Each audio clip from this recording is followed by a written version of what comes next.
महाराष्ट्र में बीजेपी का माधव समीकरण क्या है? लोकसभा की 48 में से 45 सीटें जीतने का फॉर्मूला समझिए। महाराष्ट्र में साल 2024 में विधानसभा चुनाव होने वाले हैं। इस चुनाव को लेकर सभी पार्टियों ने अपनी अपनी तैयारियां तेज कर दी हैं।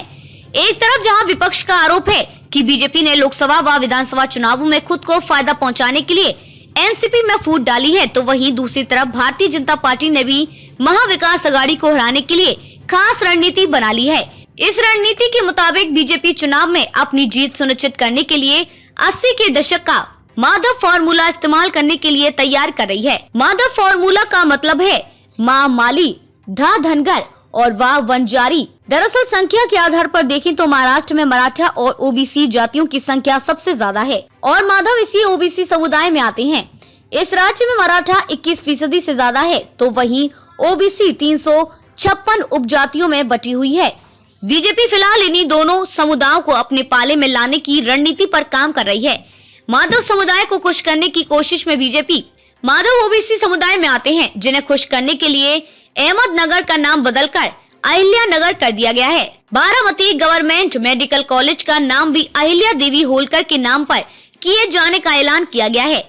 माधव समीकरण महाराष्ट्र में कैसे काम करता है? दरअसल भारतीय जनता पार्टी ने 80 के दशक में ओबीसी समाज को अपने पाले में लाने के लिए माधव फॉर्मूले को आजमाया था, जिसके तहत पार्टी ने ओबीसी में प्रभावी संख्या वाले माली, धनगर और बंजारी समुदाय के लोगों को अपने पाले में लाने की कोशिश में जुट गई है।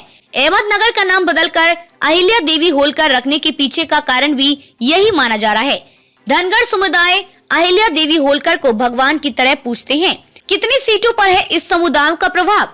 इस समुदाय के ज्यादातर लोग कोल्हापुर, सांगली, सोलापुर, पुणे, अकोला, परभणी, नांदेड़ और यवतमाल जिलों में रहते हैं। वहीं जानकारों के मुताबिक इस समुदाय के लोगों के पास 40 से ज्यादा विधानसभा क्षेत्रों में निर्णायक वोट हैं और लगभग 100 विधानसभा क्षेत्रों पर इसी समुदाय के लोगों का प्रभाव है।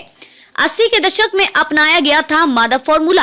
आमतौर पर भारतीय जनता पार्टी को उच्च वर्ग के नेतृत्व के लिए जाना जाता है, लेकिन पार्टी की इसी छवि को बदलने के लिए वसंतराव भागवत ने 80 के दशक में स्वर्गीय गोपीनाथ मुंडे, प्रमोद महाजन, पांडुरंग फंडकर, महादेश वंकर और अन्यों की मदद से माधव माली धनगर वंजारी फॉर्मूले को लेकर आए।